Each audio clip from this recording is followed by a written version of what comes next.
Hello again, Peter Galante here with Cassandra Coop.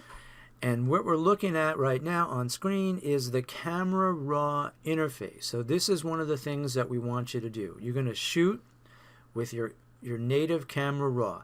My camera is Nikon, so it's an NEF file. As you can see right at the bottom of the picture here, it says the name of the file and it says NEF. This is not my photograph. This is a student photograph from one of our classes that we actually taught Photo 130 in Italy. So this picture was taken in Florence, Italy. So what we want to talk about is, again, creative use of motion blur. Your first assignment is to make a motion blur pictures that uses it creatively, not just blurred. The blur has got to contribute to the success of the image. So this one is using the same technique as the motorcyclist we looked at and the skater, is that the camera is moving with the what do you call these? A carousel? The carousel horse, right? So the camera is following the carousel horse, so that's relatively in focus while everything else is blurred out. So it's quite an exciting image, I think. And one of the things that we look at, this on the top right corner of the interface here is called a histogram. And it's showing me that this has got almost perfect exposure. This is the shadow side, so we have detail in the shadows, and all the way up to the highlights here, right? And it's a really good exposure. When you have an ideal picture, this would be a bell curve. You all know about bell curves, I'm sure, you know. So it flattens out at the ends and raises in the middle. That would be, you know, a perfectly exposed average picture. Well, there's not a lot of average pictures in the world, right? So we can adjust the exposure on this. And if I move the exposure ramp up, you can see I'm shifting it to the right, and see how I'm burning out the detail. And if I shift it to the left, right, I got no highlights now. It's all dark up here. So this one here is a pretty good exposed picture, because straight away when it was done, it was, you know, normally pretty nice. So I'm going to go back to the defaults up here and return it to 0.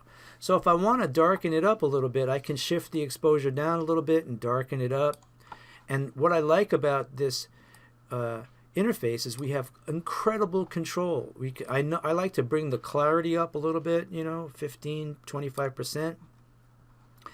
And, you know, we can adjust the shadows here. I can darken the shadows if I want. I can darken the highlights, or I can brighten the highlights, as the case may be.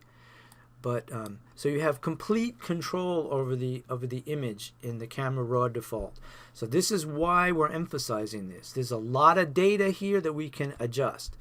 Now, one of the rules you need to follow is, if you are overexposing your image, you're going to blow out data and you're going to lose it. So in digital photography, it's better to go on the underexposed side rather than the overexposed side.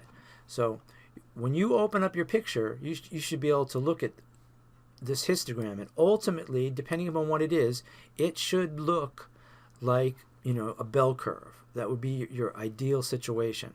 Okay, so we're going to do a lot of editing with this. It takes a lot of practice.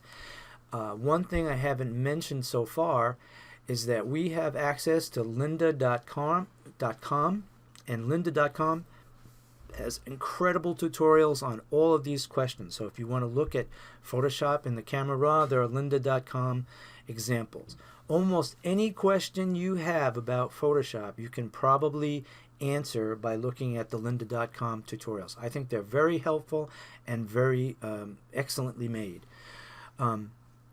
We talked a little bit about white balance before, and, you know, this was shot in daylight, so, you know, if I click on daylight, it probably won't change. Oh, it's changed quite a bit, right? So I don't know what it was shot on. Auto is kind of bluish, right? And, you know, and you can always change these. So flash would be electronic flash, and fluorescent's going to really wonk it out because it was not shot in fluorescent light. But this is why I'm not too concerned by this because you can leave your camera set on auto, and then you can adjust it in Camera Raw to whatever looks good. So this is auto here, and daylight is kind of warms it up. I think I like the warm. This looks like Italian sun to me.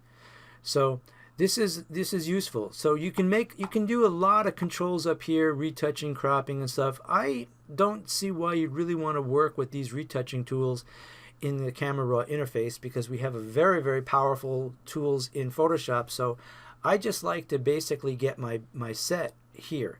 Now the other wonderful thing about Camera Raw is that we are not changing the image whatsoever. The raw image is still going to stay as an NEF file here or any other Camera Raw file.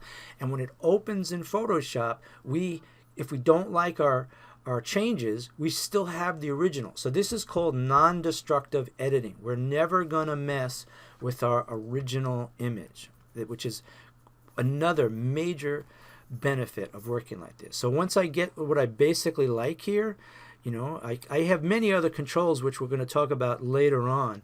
But here we're only dealing with the first panel, and I'd like you to get some experience with this before we move on to the other tools that are available here. We can change the color. We can pretty much, we have almost unlimited controls in this window. Okay, so I just going to pop it open, and it'll open up in Photoshop. Bingo. Okay, and then we can continue to work from there. All right, we're going to sign off now. Ciao.